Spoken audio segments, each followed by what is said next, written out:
is not one. Well, it could be. We don't know. It's 2024.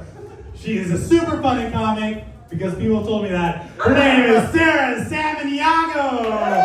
Pretty close, right? Pretty damn close.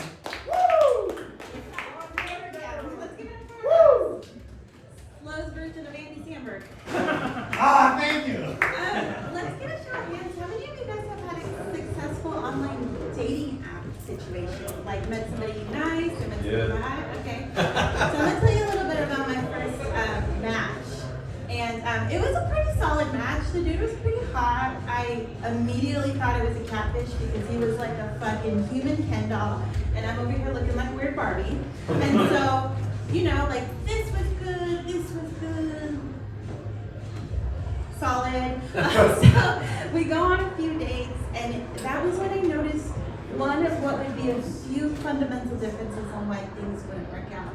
And the first issue was Theo. Now, I'm going to give you gentlemen some advice since this is a sausage fest in here today. Never create a deodorant. Because if I wanted to smell grilled onions and around hamburger meat while I was engaging in sexual activity, I would take myself back to 2004 when I was giving BJ's in the backseat of lower Honda Civics for a double and fries. That was the exchange rate back then. I don't know what the currency is now. I feel like it's probably more. But and you know, there was other signs. There was other signs that this might not be a thing that works out. And the second sign was I got really sick the first few weeks that we were dating, and he was headed over to come see me, and he's like, you know, I'll stop at the store, I'll get you some stuff. And I was like, all right. Okay, this motherfucker brings me turmeric tea and elderberry shoes.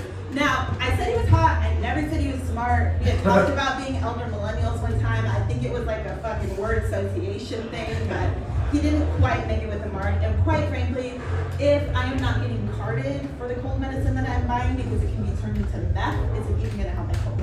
I mean, probably not. And so I decided, I'm a nice person.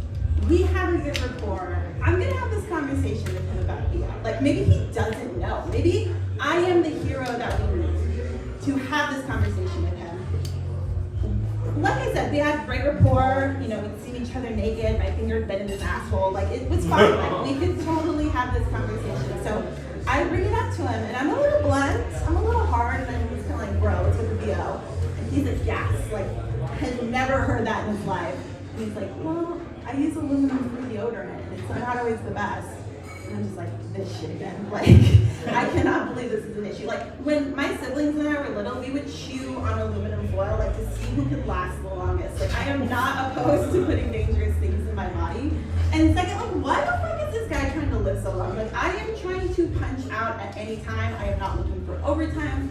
At this point, if I met the right bus, I would introduce myself, because that's just where I am at 37 years old. So, needless to say, it didn't work out, but I wish him the best of luck. He's a great guy, and when I do miss him, just here and there, I just take a little bread down there and not double in front of him.